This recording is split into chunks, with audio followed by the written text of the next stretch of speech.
Faith, the first definition in the dictionary of faith says complete trust or confidence in someone or something. And that someone is you. You see, we're all born with faith, the internal belief system that we rely on to help us get through things, to make good decisions, to achieve a goal that we have. We lean on our faith in times of worry and in times of doubt.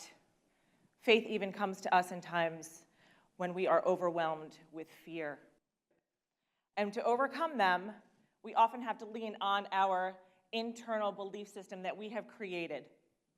And so, in order to do that, we step forward and we step into our power and we move into our faith.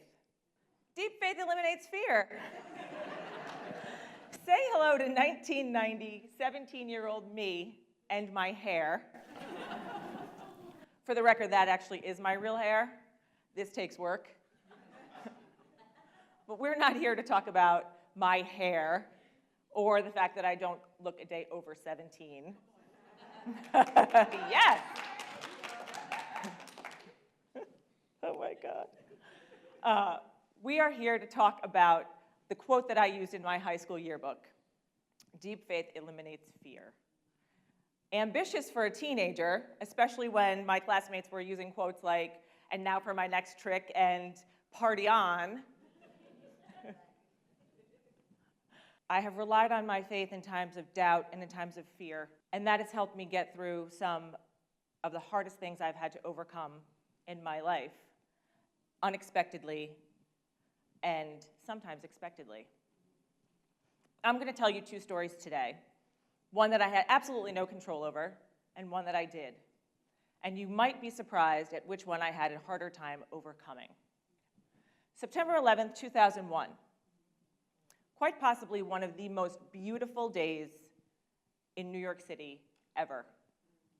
I can remember stepping outside to go to work, pausing, looking up at the sky and saying, "Hello, gorgeous." It really was one of those days. The air was crisp, the temperature was warm, and the sky was crystal clear. Now, I know there are some people in this room who weren't born on that day because my children are here. But for those of you who were and you remember, you have a story. You remember where you were, what you were doing, who you were with, what you were eating, what you were wearing. I can tell you all of those things, and I can tell you that I had to really dig deep that day and lean on my faith to help me get through it, to help me help others get through it. I guess you can call me an official survivor of September 11th. My name is on the World Trade Center Health Registry because at the time my husband Will and I lived only 2 short blocks south of the World Trade Center. We had recently moved into a brand new apartment in a beautiful building in a neighborhood that we were eager to explore. We'd only been married for a few months when our home and our neighborhood was changed forever.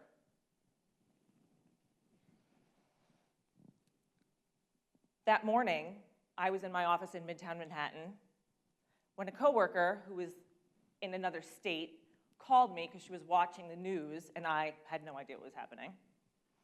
She was checking on my whereabouts and where I was and how I was doing, what was happening. And when we spoke for a few minutes, after we got off the phone, I immediately called home because Will used to commute out of our apartment, out of the World Trade Center, into his office in New Jersey on the train system there. And so, of course, I called home and I got our answering machine and I talked into it for a few seconds and he eventually picked up and he said, "I'm in the shower, what's up?" And I said, "Make your way to the window and look to the left and tell me what you see." Because when you live next to something so large, you feel like you can reach out and touch it. And so when he did, he said, "Oh, I have to call you back." Click. Not the answer I was expecting. But in his defense, he is a journalist. And so after he did what he had to do, he got dressed, he called work, he ran outside, he took some pictures. He took this picture. He got back in the house, and he called me back so we could put a plan together as to what our next move would be. We decided that he would come to me when I would stay in my office. The last words I spoke to him on the phone that morning were, "Get here now." My fear had surfaced. But instead of wondering and worrying, sitting at my desk, what if? What is going to happen? What could possibly happen? I turned my attention to taking action, to helping others to get to where they needed to go, to sitting vigil with my coworkers in front of the one TV that we had in our office to watch what was happening in our city, to saying out loud and in my own head over and over, "It will be okay."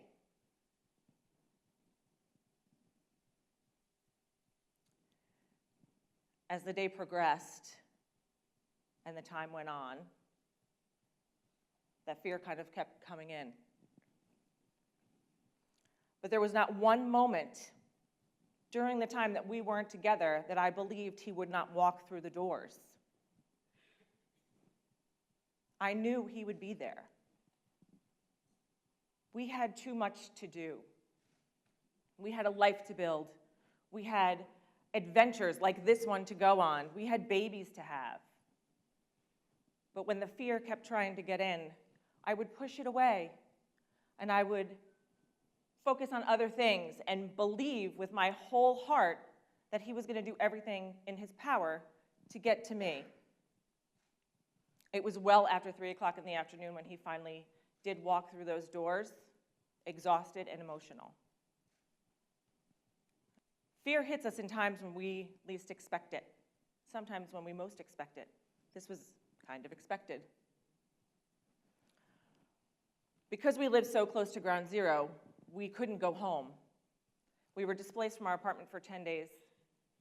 And when we were finally able to get back in, we made the choice to stay rather than relocate because our faith was greater than our fear. 4 years later, in that very same apartment, fear slapped me in the face at a time when I thought my first emotion would be joy. How many of you guys celebrate St. Patrick's Day? Yes. In New York City, it is a big deal. We have a huge parade that goes up Fifth Avenue. And if it falls on a weekday, we go to work. Which usually means ducking out early with your friends and your coworkers to go celebrate the luck of the Irish at your local watering hole. Yes. And because I am not one, because I'm not one to pass up a good time with my friends, I participated, maybe even a little bit too much that evening. And so you can imagine my state the following day of not feeling 100% and of being a little bit out of sorts, except that feeling lasted a little bit too long. And by the evening of March 18th, 2005, I was convinced that something else was causing my discomfort. So I decided after dinner to take a bath, and while I was in the tub, a little voice told me to check something.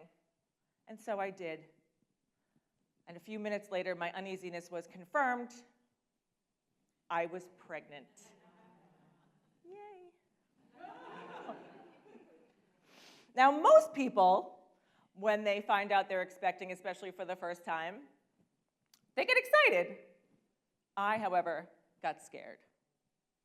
The first thing I thought was, what are we going to do? I thought I had more time. Clearly, life had other plans.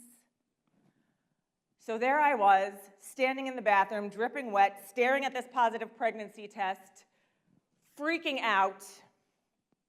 So I wrapped myself in a towel, and I marched into the living room with this stick. And here's my husband sitting in his chair, bathed in white light, reading the newspaper, because it was 2005 and there were not cell phones back then, unsuspecting. And I walked over and I showed him the stick and I said, "Now what are we going to do?" And he took a minute, because he'd never seen one of these things. And he said, jumped out of his chair, he wrapped me in his arms, and he said, "What are you talking about? We're going to have a baby. This is amazing news." I was still not convinced. So I followed up my first question with, what are our parents going to say? Because in real life, I still think I'm that 17-year-old. And he turned around and said, Krista, we are 32. We have been married for 4 years. You know what they're going to say? It's about damn time. And he's right, because that's exactly what I think my father said. The first thing I thought was fear. I allowed my fear to get in at a time when joy should have been my first emotion. I allowed the what if to overtake the doubt. A little while later, I was back in the bathroom collecting my thoughts. I looked in the mirror and I called on my faith. And I said, what is wrong with you? This is amazing news. You have the chance to shape a life, to teach kindness and compassion, love and consideration, to raise a good human, to do the best that you can. I remind myself of this every single day. And because Karma likes me a lot, wanted to drive that point home, our firstborn son, Wyatt, arrived on my 33rd birthday. We will forever be connected in more ways than one. And because I clearly did not let fear get the better of me in the parenting department, 6 years later, our second son, Elias, arrived. Here's the thing. Life can get messy and complicated and difficult to navigate, that's for sure. It can be easy to give in to the fear, to the doubt. It's how you accept and move forward through those feelings and those moments. It's the way you lean on your faith and your internal belief system that you've created and cultivated and turned into your belief system, and how you run your life and how you move through the easy and the hard. Sometimes life throws us bad health diagnoses, addiction, depression, the death of a loved one. That's when fear shows up. But because it doesn't discriminate, it shows up in the good times too. When you're having a baby, sometimes at a wedding, when you're making a major life purchase. Sometimes fear shows up when you're dropping your kid off at school or at a play date. The important thing is that you know how to handle it by leaning into your faith, into your belief in yourself. I have a coaching client who is going through a career transition, and she wanted to apply to a job at her dream company she thought was where she wanted to be. And her doubt was coming in based on her experience. She wasn't sure if she was qualified for the job. And we were having this dialogue, and I immediately said, we have to put a stop to this conversation. We have to dial it back, and we have to talk about all of the things that you can bring to this opportunity. And after our conversation continued, she leaned into her faith, into her belief in herself. And she ended up submitting her resume as we were literally sitting there in our coaching class. She went through 3 rounds of really grueling interviews, but we found out this last week that she got the job. Yeah, yay. Your faith starts with you. It's all about how you believe in yourself and how you want to create a life that is full and rich and true and honest, and how you believe that you can move through and impact others. You can give back. You can mentor. But the most important thing is that you treat your relationship with yourself as your most important, because it is. And that's something that we have a hard time swallowing sometimes. Put yourself first. Make yourself a priority. Give back. Connect with other people. Because when you do that, your faith becomes contagious. Fear limits. Faith frees. Faith can change your life, and faith can change the world. Thank you.